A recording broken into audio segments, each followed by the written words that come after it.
د پاکستان مثال زمونږ د کور دی خو زمونږ په کور کې دننه داسې غداران جاسوسان او شیطانان را پیدا شوي دي چې هغوی په خپل کور سوځول غواړي او د چا لپاره د یو کس مریدان دي او هغه کس چې هغه دروغو ته یوټرن وي او دا خپله خاصه ګڼي چې زه دروغ ویم او زه بیا هغه خبره پرېږدم او بیا بله خبره شروع کوم نو دا ما ډېر زبردست کار وکړ حالانکه الله تعالی وایي چې ان الله علی الکاذبین لعنت الله علی الکاذبین تر اوسه پورې تاسو وګورئ چې په اسرائیل او د ایران په معامله کې د دغه مخصوص پارټۍ کوم مشر چې دوی ته دیوتا جوړ کړی دی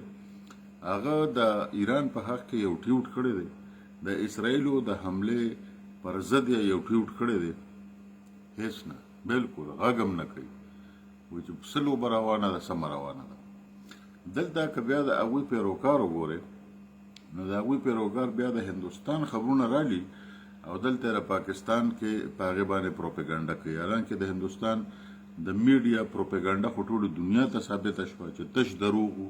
په اپریشن بنیاد المرصوص کو خو هغوی وایي چې موږ پیښور هم ونیوه موږ فیصل آباد هم ونیوه موږ لاهور بندرګاه هم ونیوه موږ کراچۍ هم تباه کړه موږ کوټه هم تباه کړه هغوی په ټول پاکستان کې د اوسېدو ځای پاتې نه شو خو چې بیا پرې پاکستان فوج ورچل کړی نو بیا ورته پته ولګېده او بیا د ټرمپ په خپو کې ناست و چې اوس هم ته خلاص کړه اوس هم ته خلاص کړه او اوس یې پخپله مني چې جزونه هم راغورځېدلي دي S-400 سیسټم هم تباه شوی دی زمونږ ټول سیسټم دوه ورځې جام و زمونږ ټول جهازونه د راپاسېدو نه قابل نه وو ځکه چې د هغې نیویګیشن سیسټم ټول پاکستان ناکاره کړو او په خپله بیا منتونه کول او پاکستان چې خپل هدفونه پوره کړل نو په خپلو شرایطو سره بیا جنګبندي وکړه اوس د هغه ځای د میډیا نه چې هغه ډېره بدنامه میډیا ده یو خبر جنریټ شي ځکه چې جنرال سید عاصم منیر چې کوم دی نو هغه امریکې ته تللی نو امریکې والا موله ډېر عزت ورکړی دی او یقینا چې د نرو کسانو او طاقتورو خلکو په دنیا کې عزت وي دا د دنیا رواج دی دا د دنیا قانون دی په دنیا کې که کمزورې شوی نو څوک ته تپوس هم نه کوي او په دنیا کې که زورور وي او په مټ کې د زور وي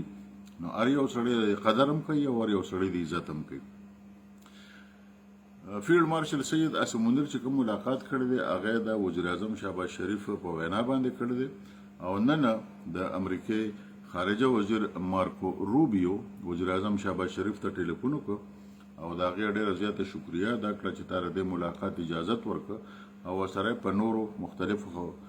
موضوعاتو باندې خبرې وکړه او شهباز شریف ته یو ځل بیا یادګرنه وکړه چې د ایران او اسرائیل مسله پکار ده چې د خبرو اترو له لارې هوارې شي او په سیمه کې جنګ نه دی پکار خو د هندوستان میډیا یو خبر راوالي چېرې یو جس تللی و هلته په هندوستان کې څه بمباري کړې ده او غالب امکان دا دی چې دا به پاکستان جزي دروغ پاکستان بیا تردید وکړه اوس وایي چېرې فیلډ مارشل سید عاصم منیر چې تللی نو ده ته یې وایي چې موږ له د ایران خلاف اډې راکړه اوس تاسو سوچ وکړئ چې دونه یو شوده قوم په دې پاکستان کې پیدا شوی دی چې یو خو هغوی په خپله خبره ستومانه کېږي نه هغوی باندې غوړ منګي دي اوبه پرې اړوه یو څاڅکی هم په هغوی باندې نه ودرېږي د امریکې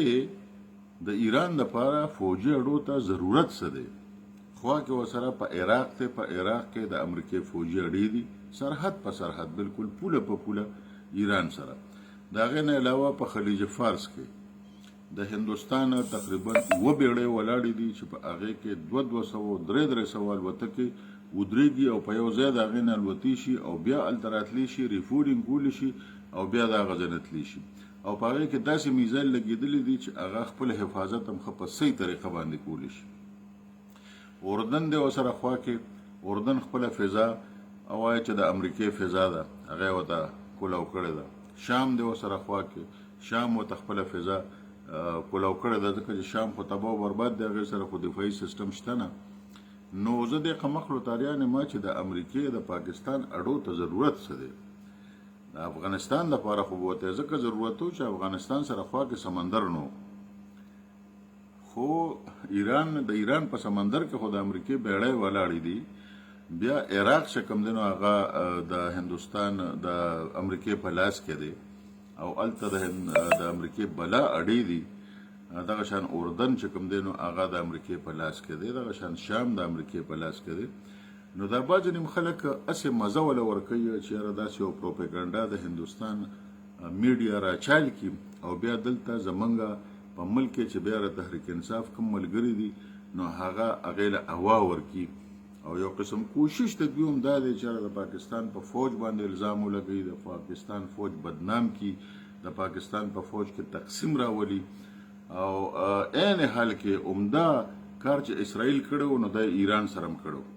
اول یې په هغوی کې غداران او جاسوسان را پیدا کړل، بیا یې په دننه ټول سیسټمونه تباه کړل او اوس لګیا دی په ایران باندې لګیا دی بمباري کوي. نو همدغه شان ډیزاین یې موږ له هم ساتلی دی او دلته زموږ چې پکې کومه سیاسي سهولت کار دی هغه ټوپکمار خو زه بس مخامخي راشي ترهګر مړه شي او یا فوجي مړ کړي، خو دا کوم سیاسي سهولت کار چې دوی را پیدا شوي دي او ځان له د یو غټې پارټۍ نوم ورکړی دی نو د دوی کار دا دی چې دا د اسرائیلو په ایجنډا باندې روان دي او د اسرائیلو ایجنډا دوی په مخ باندې بوزي. نو لہذا زه پاکستان ریاست ته دا وایم چې هوښیار اوسئ، همدا د لستوڼي ماران دي، د لستوڼي ماران نور څوک نه دي. د دې نه ځان وساتئ، خدای راله ډېره ښه موقع راکړې ده که دا یو د لستوڼي مار هم وچقو نو پاکستان په فوجي لحاظ خو ټولې دنیا ومنه او انشاءالله کال دو پس په بیا را ټولې دنیا په معاشي لحاظ باندې ومني.